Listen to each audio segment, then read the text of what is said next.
दर्शकबिन नमस्कार।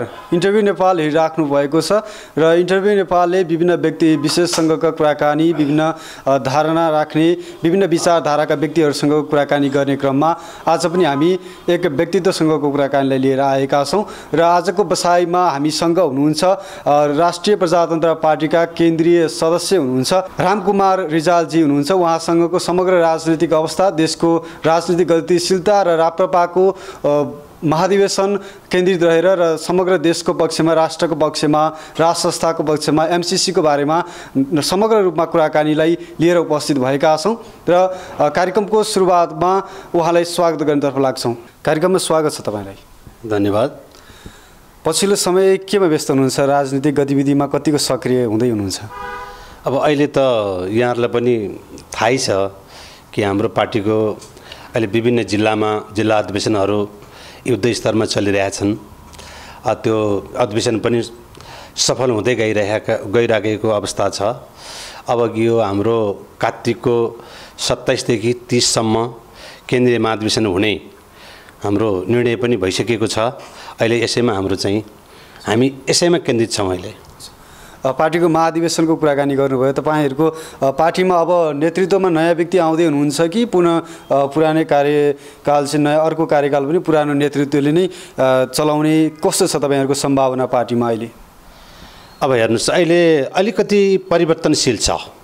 समय सापेक्ष जानी चाहिँ आम कार्यकर्ताको त्यो मनसाय हामीले बुझेका छौँ र मेरो पनि त्यही मनसाय छ ताकि अब हाम्रा अग्रजहरू अहिले 3टा व्यक्तित्वहरू हुनुहुन्छ, त्रय अध्यक्षज्यूहरू, र उहाँहरूलाई धेरै कमसेकम 75-80% कार्यकर्ताहरूले चाहिँ अब उहाँहरूले विश्राम लिँदै हुन्थ्यो कि भन्ने कुरा यदाकदा उहाँहरूले पनि निवेदन गरेको छ र सामाजिक सञ्जालमा पनि अलिकति प्रयोगहरू भएका छन् सामाजिक सञ्जालमा।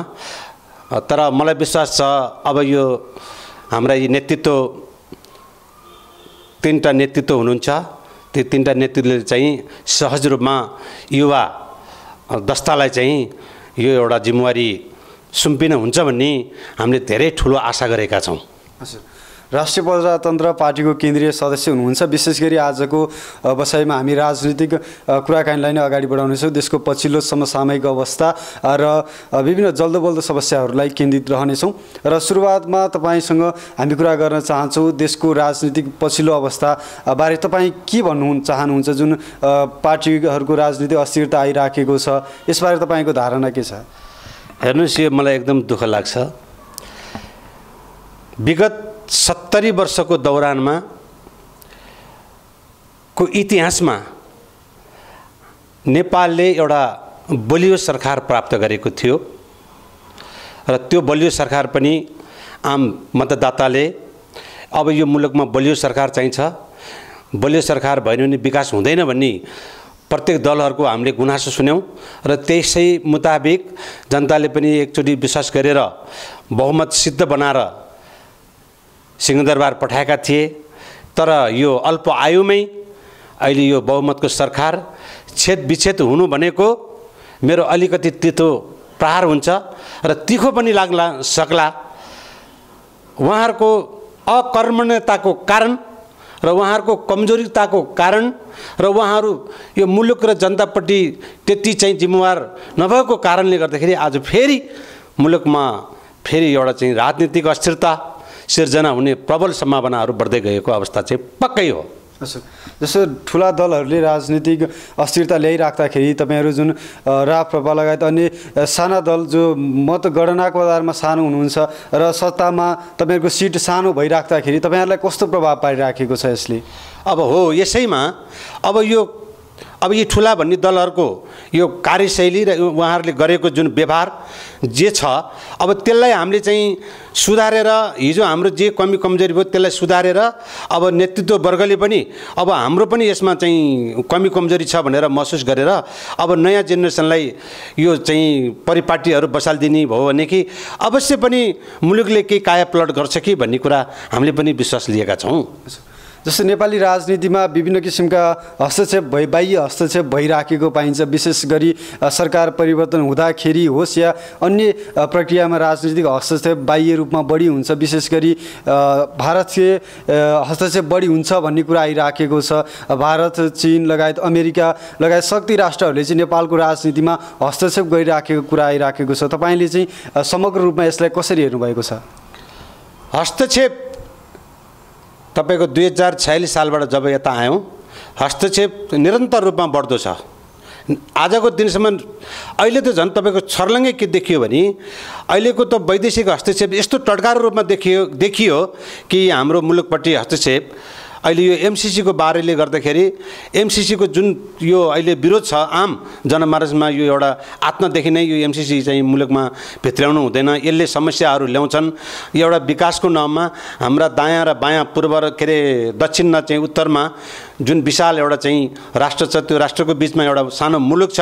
त्यो मुलुकको चाहिँ त्यो सानो मुलुकलाई चाहिँ एउटा विकासको नाउँमा यहाँ ल्याउँदाखेरि भोलि यी दुईटा राष्ट्रलाई असजिलो पर्ने महसुस आम नेपाली जनताले गरेको भएर यो एमसीसी चाहिँ कुनै पनि हालतमा नेपालबाट चाहिँ खारिज हुनुपर्छ भन्ने बुलन्द तपाईँको के अरे सडकदेखि लिएर तपाईँको गल्ली गाउँ सबैतिर यसको विरोध हुँदा पनि अझ पनि नेपाल सरकार के भन्छ भने कुनै पनि हालतमा एमसीसी पास गर्नुपर्छ भन्दै ऊ अहिलेसम्म आफ्नो एउटा चाहिँ त्यो मार्गलाई उसले पछ्याइरहेको अवस्था छ। तर सरकार एकातिर चाहिँ एमसीसीको बारेमा दौडिरहेछ, जनता त्यसको ठिक विपरीततिर दौडिरहेको अवस्था छ।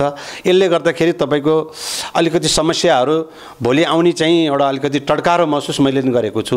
हजुर, जस्तै एमसीसीको विरोध भइराखेको छ, एमसीसीबाट देशको विकास हुन्छ भनेर पास गराउन खोजिराखिएको छ र यसबारे चाहिँ तपाईँहरू एमसीसी आउनै हुँदैन भन्ने कारणहरू चाहिँ के हुन्?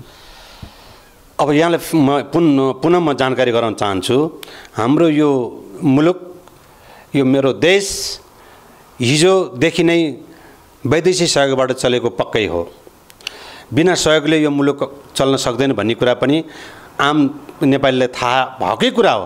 तर एउटा मतलब सहयोगको नाउँमा मेरो देशको कानुनलाई उहाँहरूले चाहिँ निलम्बन जस्तो गर्ने एउटा चाहिँ त्यो कानुनप्रति उहाँहरू चाहिँ कुनै पनि एउटा देशको कानुनलाई उहाँहरूले चाहिँ त्यो कानुनभन्दा माथि बसेर एउटा प्रोजेक्ट सञ्चालन गर्ने र त्यसले गर्दाखेरि के हुन्छ त भन्नुहुन्छ भनेदेखि हामी त निरह भयौँ। हामी त एक किसिमले त एउटा प्रोजेक्टको बारेमा त हामी त यो मुलुक नै गुलाम हुने भयो, कसैको पराधीनमा जाने भयो। र त्यो मात्रै होइन, र त्यो एमसीसीमा चाहिँ शङ्का उपशङ्का चाहिँ अब के आयो भने यो अन्तर्राष्ट्रिय जगतमा नि यो फैलिसकेको अवस्था छ। त्यो एमसीसीको नाममा यता चाइनालाई घेर्ने र भारतलाई हेर्ने दृष्टिकोणले आएको भएर अब अहिले भारतलाई पनि यो एमसीसीको बारेमा निकै एउटा टसल दिएको जस्तो, अन्तर्राष्ट्रिय टसल दिएको जस्तो हामीले महसुस गरेका छौँ। र चाइनाले त ऊ अलिकति अगाडि बढेर आइसक्यो कि खबरदार यदि नेपालमा एमसीसी लागू गरिन्छ भने किमार त हामी छोड्नेवाला छैनौँ, हाम्रो डाइरेक्ट हस्तक्षेप हुन्छ भनेर त यहाँको सरकारले सचेत गराएको अवस्था पनि छ। हजुर, जस्तै एमसीसी राष्ट्रघाती हो भन्दै तपाईँहरूले विरोध गरिराख्नु भएको छ, अन्य सामाजिक अभियन्ताहरूले पनि विरोध गरिराखेको अवस्था छ र एमसीसी सँगसँगै तपाईँहरूले राष्ट्रिय प्रजातन्त्र पार्टी लगायत अन्य विभिन्न राष्ट्रप्रेमी युवा भक्तहरूले चाहिँ राजा पनि आउनुपर्छ, राजा आऊ देश बचाऊ भन्दै विभिन्न नारा जुलुसहरू गरिराखेका छन्। अब यसै सन्दर्भमा जनताले नै चुनेर पठाएका जनप्रतिनिधिले त देश विकास गर्न नसकेको अवस्थामा पुनः राजा नै आउँदाखेरि चाहिँ देश विकास हुन्छ, राष्ट्रको पक्षमा हुन्छ भन्ने चाहिँ के ग्यारेन्टी छ? अब तपाईँले फेरि म अलिक पछाडि म लैजान चाहन्छु। जब मुलुकमा राज संस्था र राजतन्त्र कमजोर भयो नि, नेपालले धेरै ठुला चिजहरू गुमाएको इतिहास साक्षी छ। 2007 सालमा यता आउँदाखेरि हाम्रा अग्रजले गर्नुहुन्थ्यो कि जब दरबार कमजोर हुन्छ उसले आफ्नो स्वामित्व गुमाउँदै गएको छ, मुलुकले स्वामित्व गुमाउँदै गएको छ। त्यो भनेको हिजो कोशी सम्झौता भयो। आज हाम्रो चाहिँबाट चाहिँ कोशी सम्झौतामा पर्यो र उहाँहरूको इच्छा, भारतको इच्छा अनुसार सम्झौतामा पर्यो, ताकि नेपालको इच्छा अनुसार त्यो सम्झौतामा परेन। जस्तै अब तपाईँको गण्डकी त्यस्तै पर्यो। त्यही अवस्थामा लियो, जहाँ कि 46 सालभन्दा यता आइसकेपछि गण्डकी पनि गयो, तपाईँको महाकाली पनि गयो, अब हुँदाहुँदा तपाईँको अरुण तेस्रो पनि गयो। अब अहिले के जाँदैछ त भने तपाईँको यो एमसिसीको बारेमा मुलुकै जाने हो कि भन्ने कुरा तपाईँको हामीलाई साह्रो एउटा चिन्ताको चाहिँ विषय बनेको छ। हो, त्यस कारणले राज संस्था र राजा किन आवश्यकता छ त भनेर भन्दाखेरि यदि राज संस्था सक्रिय यो मुलुकमा भइदिएको भएदेखि यो एमसिसी भन्ने प्रोजेक्ट आउने पनि थिएन। यो एमसिसी जस्तो प्रोजेक्ट ल्याउनको लागि राज संस्था बहिर्गमन, दरबार हत्याकाण्ड र तपाईँको 10 वर्ष जनयुद्ध गरेको रहेछ भन्ने कुरा अहिले त साना हाम्रा भाइ बहिनीले पनि थाहा पाउने एउटा मौका पाएको चाहिँ अवस्था चाहिँ पक्कै छ। दरबार हत्याकाण्डलाई तपाईँले पछिल्लो समयका राजनीतिक दलको संलग्नतालाई अलिकति देखाउनु भएको हो कि जस्तो लाग्यो, के हो त यो? एउटा कुरा, यो दरबार हत्याकाण्डमा त म त्यति भित्र पस्न चाहन्न।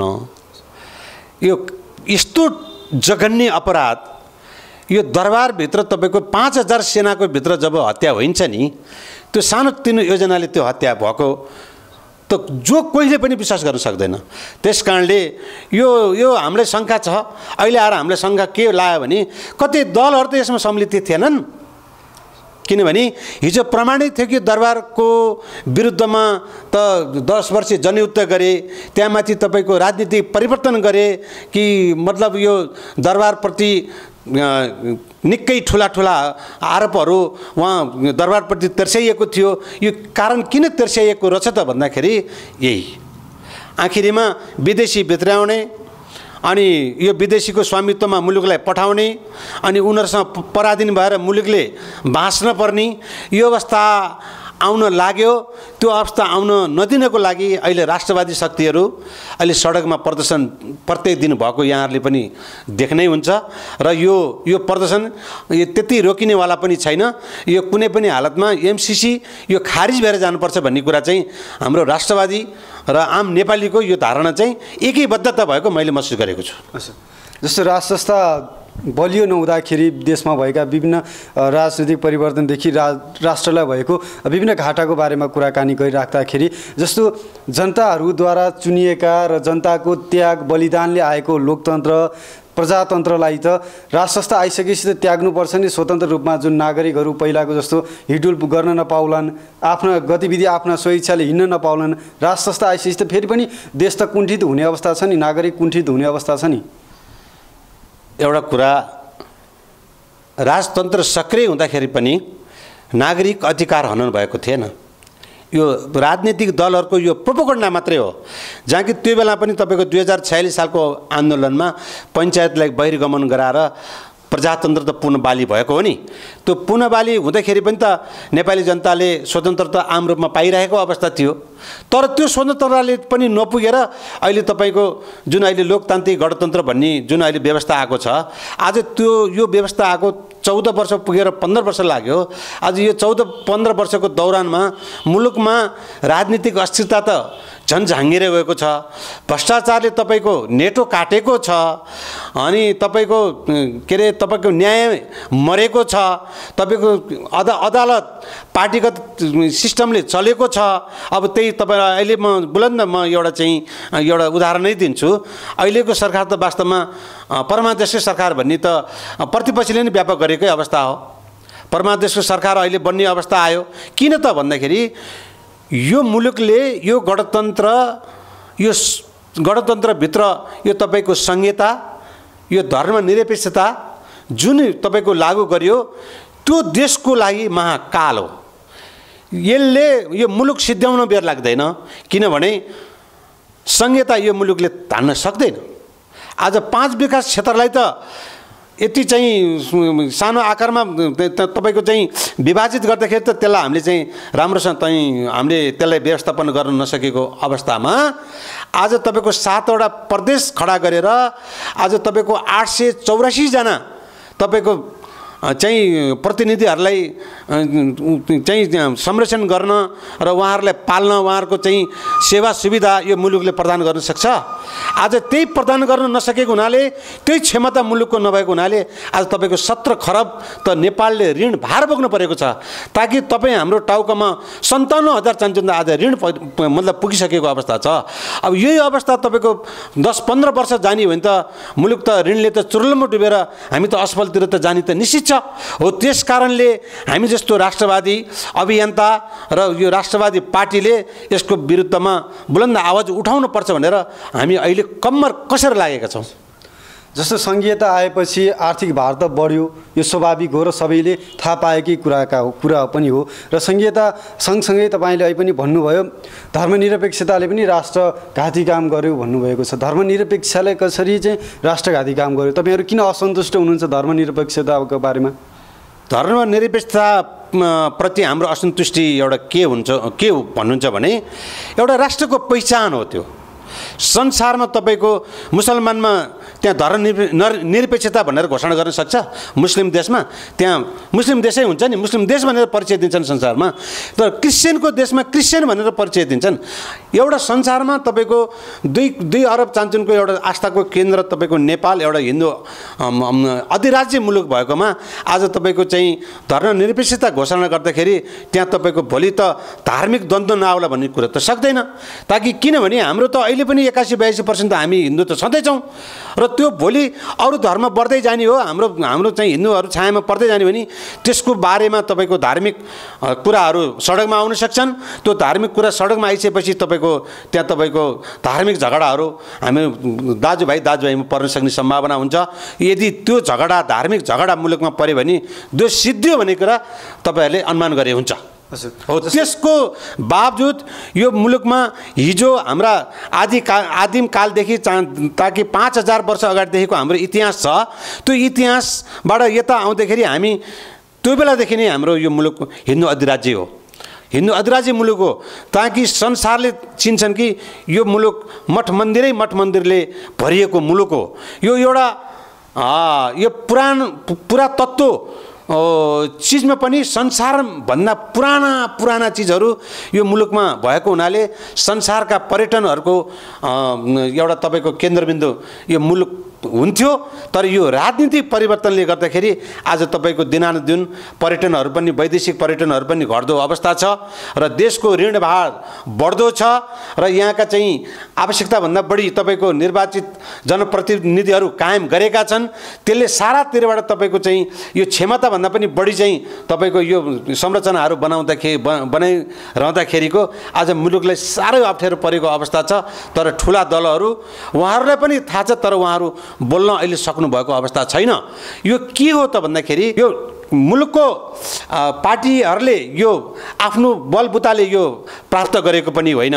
यो वैदेशिक सहायताको नाममा विदेशीहरूको सल्लाहको के अरे चाहिँ अनुसारमा यो चाहिँ एउटा यो व्यवस्थाहरू ल्याइयो। यो व्यवस्थाले यो गर्छ भनेर जनतालाई एकदम भ्रमको खेती गरियो। आज त्यो वास्तवमा बोले एउटा आज जाँदैछ अर्कोतिर अन्त्य जाँदै गर्दाखेरि मुलुकमा चाहिँ सङ्कटको घडी चाहिँ अब तपाईँको आउनेवाला चाहिँ पक्कै छ। विभिन्न आन्दोलनहरू गरिराख्नु भएको छ, आवाज उठाइराख्नु भएको छ। तर यसै बिचमा चाहिँ अलिकति पछिल्लो समय अन्य धर्मका बहुभाषी बहुजाति बसोबास गर्ने नेपालमा तर अन्य धर्मका जाति भाषा धर्मका मान्छेहरू पनि त बाहुल्यता बढ्दै गइरहेको छ र यस्तो अवस्थामा तपाईँहरू हिन्दू राष्ट्र नै हुनुपर्छ भनेर माग राखिराख्दाखेरि यो अब सम्भव हुन सक्ला त?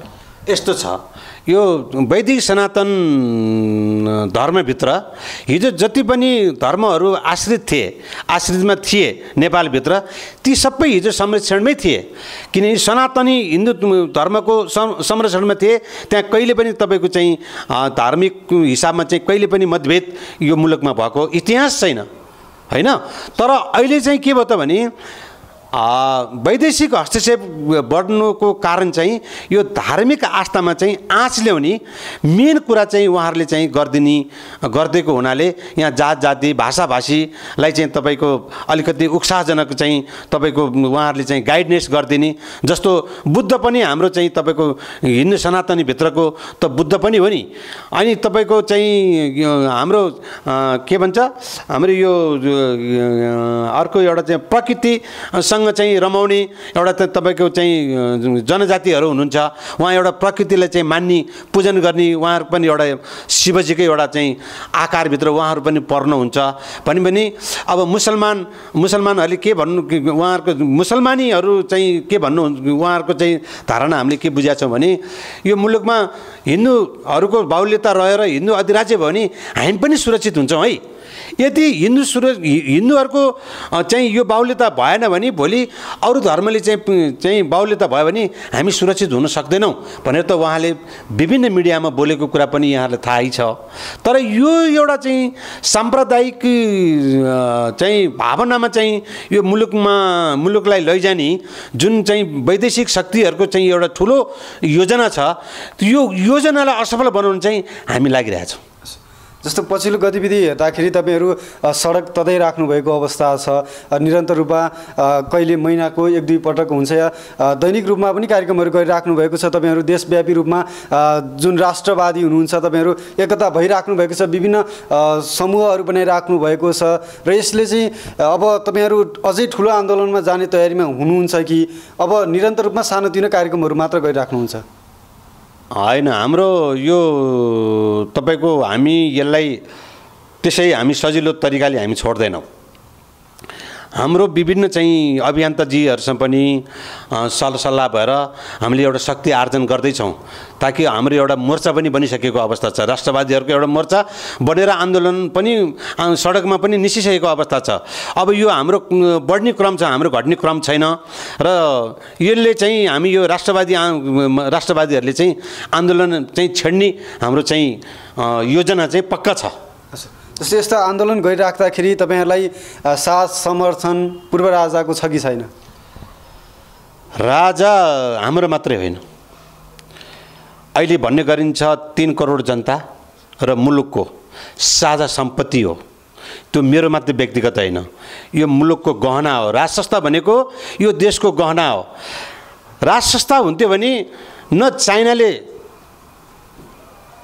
बोल्न पर्थ्यो न भारतले बोल्न पर्थ्यो उहाँहरूले नेपालमा राज संस्था कायम भइरहेको आजको दिनसम्म पनि भइरहेको यदि हुन्थ्यो भने चाइनाले आज यो डिफेन्स लिएर अगाडि बढ्न पर्ने आवश्यकता थिएन र भारतले पनि जोखिम मोल्नुपर्ने अवस्था आउने थिएन आज नेपालको चाहिँ राज संस्थालाई बहिर्गमनमा चाहिँ सहयोग गर्ने त एउटा प्रत्यक्ष रूपमा देखेको भारत पनि हो र म चाइनाप्रति पनि म अलिकति असन्तुष्टि व्यक्त गर्न चाहन्छु त्यो चाइनाले पनि त्यो समयमा त्यो बेलामा चाइनाले पनि कुनै पनि कुराहरू उहाँहरूले पनि आफ्नो धारणाहरू राज संस्थाप्रति उहाँहरूले छिमेकी देशले राखेको मैले पाइनँ त भारत त प्रत्यक्ष रूपमा लाग्यो ताकि यो गणतन्त्र ल्याउनमा यो के अरे 10 वर्ष जनआन्दोलन गर्नमा त भारतको प्रत्यक्ष हस्तक्षेप त देखियो तर चाइना नदेखे तापनि राज संस्था बहिर्गमन हुँदाखेरि एउटा छिमेकीको नाताले के बोल्न पर्ने थियो तर चाइनाले नबोल्दाखेरि हामी अलिकति दुखी पनि छौँ चाइनाप्रति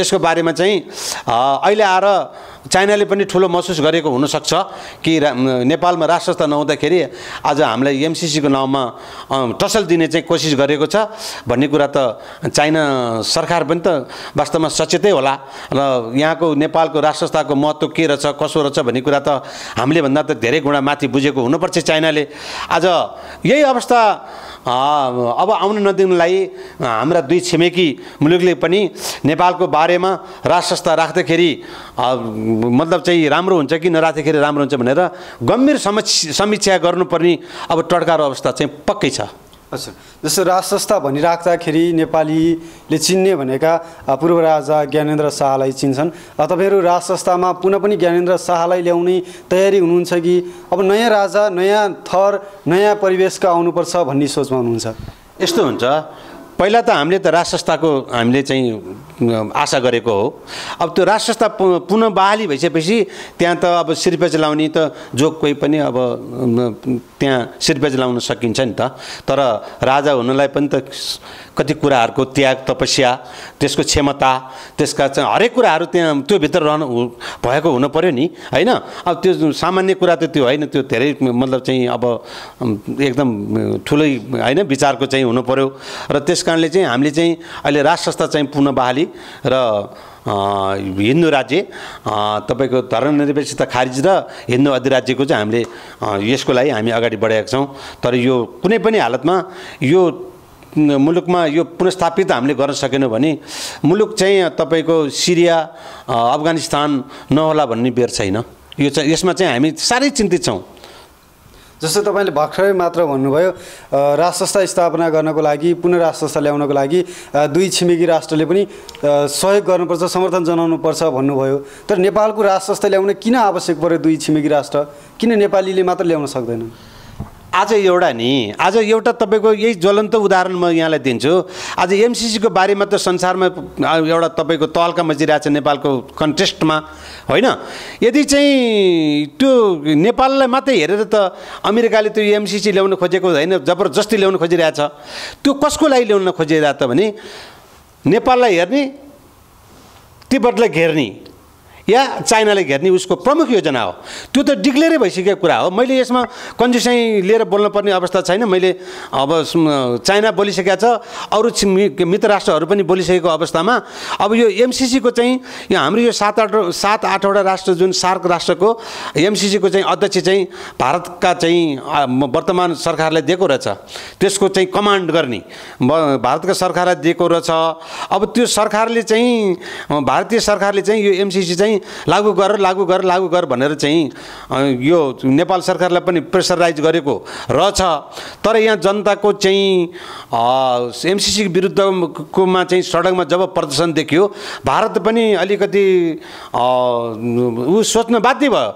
अनि सोच्न बाध्य भएपछि भारतले अब नसक्ने भयो भनेर भनिसकेपछि अनि एमसिसीका उपाध्यक्ष होइन, उपाध्यक्ष एउटा महिला आउनु पनि फातिमा सुमार आउँदाखेरि अनि उहाँले अब आफ्नो भ्याएसम्मको शक्ति उहाँले प्रयोग गर्नुभएको भन्ने अब मिडियामा पनि आइसकेको कुरा हो।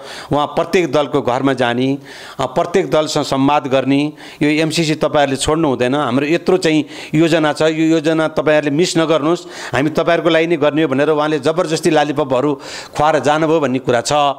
अब अहिले वर्तमान नयाँ परराष्ट्र मन्त्री हाम्रो नारायण खड्काजी जुन हुनुहुन्छ उहाँले त वहाँ भनिदिनै भयो नि यदि म यही हुबमा चाहिँ एमसिसी पास गर्ने भने हामी जिल्लामा जान सकिन्न, जनताले हामीलाई छोड्दैनन् भन्ने कुरा त उहाँले त संसारको अगाडि बोलिदिनु भएको छ। र थाहा रहेछ त त्यो बेला जब जुन बेला चाहिँ उहाँहरूले के अरे सम्झौता गर्नुभयो, सही गर्नुभयो, त्यो बेला उहाँहरूले अलिकति अध्ययन गरेर अलिकति गहिरो तरिकाले अध्ययन गरेर यो के हो कसो हो भनेर बुद्धिजीवीहरूले एउटा टिम बनाएर त्यसलाई एउटा अध्ययन गर्ने एउटा टिम बनाएर चाहिँ भोलि आघात नहोस्, दुई छिमेकीलाई पनि आघात नहोस्, प्रमुख त आफ्नो देशलाई आघात नपुगोस् भनेर एउटा गम्भीर छलफल गरेर त्यो अध्ययन गरेर पो उहाँहरूले चाहिँ त्यो सही गर्नुपर्छ त। मैले त सुनेको छु बेलुका रातको समयमा बेलुकाको खाना हुन अब त्यहाँ अब अन्य विभिन्न चिजहरू खाएर अनि अलिकति ऊ भइसकेपछि त्यो सही गराए भन्ने मैले सुनेको छु। तर यो चाहिँ अपुष्ट कुराहरू हुन्, किनभने नेपालको प्रतिनिधित्व गरेर एउटा देशको प्रतिनिधित्व गरेर गएको मान्छेले हरेक शब्दमा उहाँहरूले चाहिँ त्यसलाई चाहिँ अध्ययन गरेर नेपालको हितमा छ कि छैन, राष्ट्रको हितमा छ कि छैन, भोलि जनताले हामीलाई केही प्रश्नहरू तेर्स्याउँछन् कि भनेर एउटा जिम्मेवारीपूर्वक उहाँहरू प्रस्तुत हुनुपर्ने थियो। तर उहाँहरू एउटा ठुलो देशलाई, महाशक्ति देशलाई खुसी पार्नको लागि आज तपाईँको यो देशमा त्यो एमसिसीको विरुद्धमा हरेक प्राणी चिन्तित छन् कि भोलि मेरो देश अफगानिस्तान त हुँदैन, सिरिया त हुँदैन भनेर चाहिँ आज 3 करोड जनताहरू चाहिँ आज राम्रोसँग राति सुत्ने अवस्था छैन यो चिन्ताले गर्दाखेरि। र यस्ता चाहिँ गैर जिम्मेवारी काम गर्ने यस्ता दलहरूलेसँग चाहिँ अब हाम्रो सहकार्य हुन्छ, यिनीहरूपट्टि हामीले अब विश्वास गर्ने भन्ने कुरा यो दिवा सपना नदेखे हुन्छ।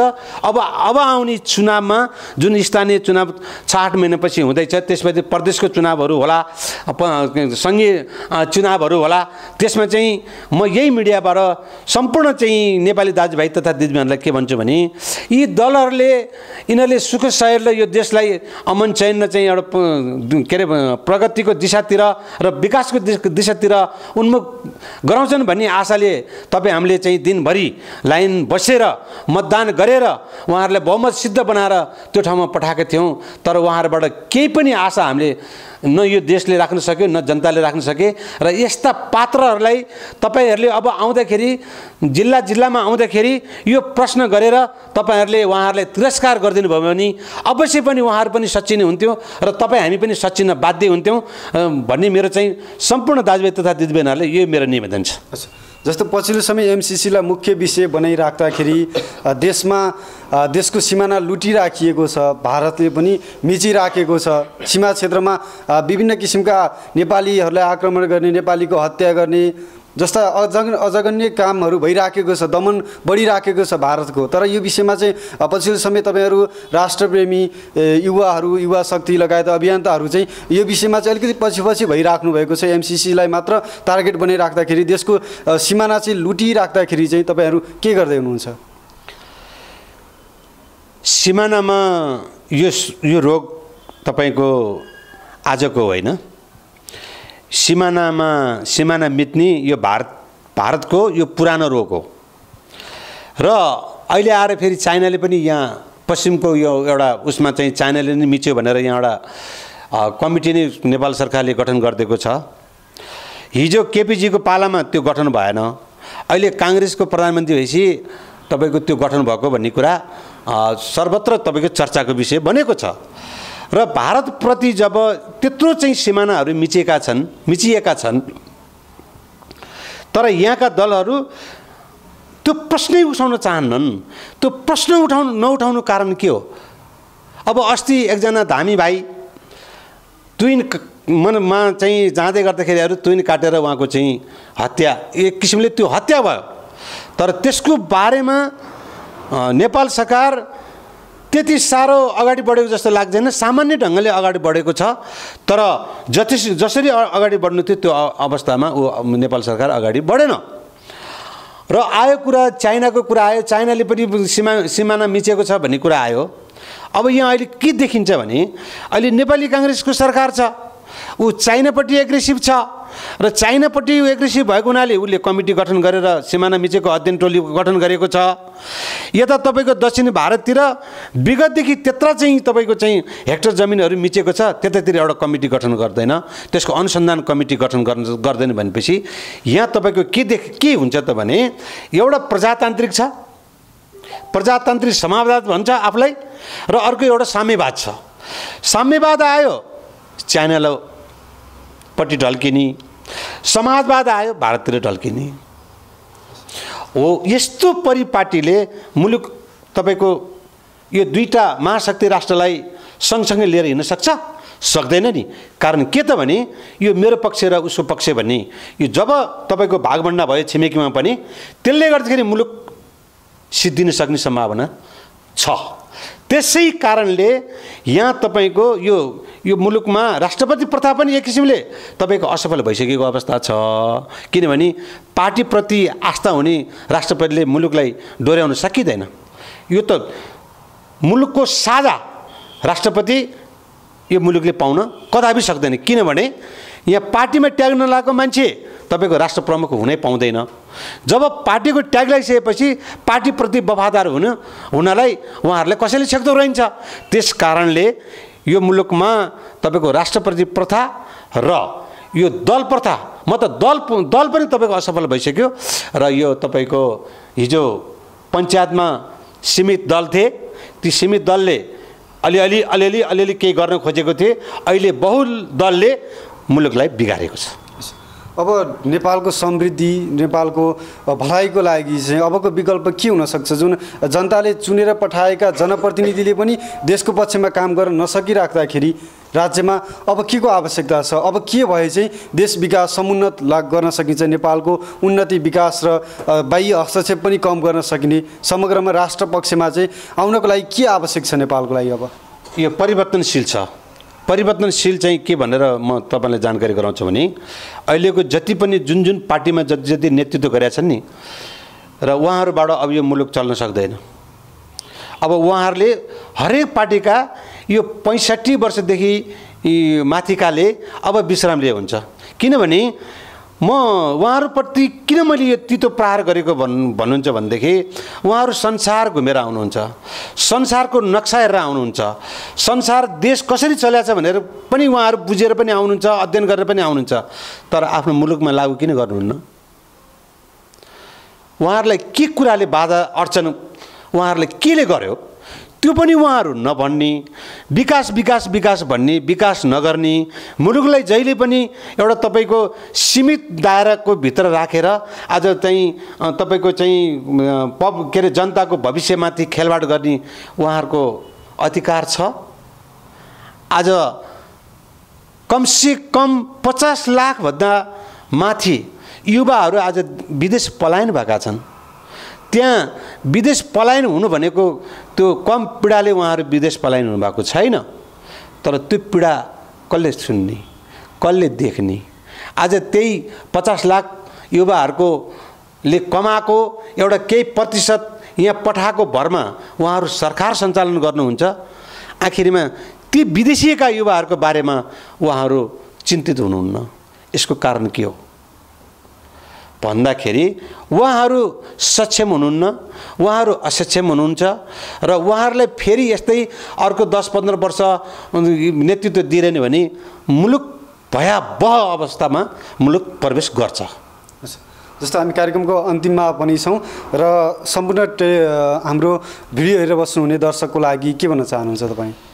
म तपाईँलाई र तपाईँको परिवार र यो च्यानललाई धन्यवाद दिँदै र यो च्यानल हेरिरहनु हुने सम्पूर्ण मेरा मित्रहरू र साथीहरू र आम दाजुभाइ तथा दिदीबहिनीहरूलाई यो च्यानल हेरिरहनु हुने सम्पूर्णमा धन्यवाद दिँदै र यहाँहरूको माया र ममता यो च्यानललाई र यो सञ्चार माध्यमलाई पनि मिलोस् र मेरो पनि केही कमी कमजोरी छ भने सरसल्लाह सुझाव यही माध्यमबाट यहाँहरूबाट दिनुहुन्छ भन्ने आशा गर्दै म तपाईँहरूप्रति आभार व्यक्त गर्दै आफ्ना 2 शब्द यी अन्त्य गर्दै म यहाँहरूबाट बिदा हुन्छु। हस्त नमस्ते। हुन्छ, धन्यवाद। दर्शकबिन आजको बसाइमा हामीले राष्ट्रिय प्रजातन्त्र पार्टीका केन्द्रीय सदस्य रामकुमार रिजालजीसँग रहेर कुराकानी गऱ्यौँ। समग्र राजनीतिक अवस्था र देशको परिवेशको बारेमा रहेर कुराकानी गऱ्यौँ र अन्य भिडियोहरूको साथ उपस्थित हुने नै छौँ। तबसम्मको लागि सम्पूर्ण टिमसहित म कार्यक्रम प्रस्तुता राजेन्द्र गौसेल पनि बिदा हुन्छु। हवस् त, नमस्कार।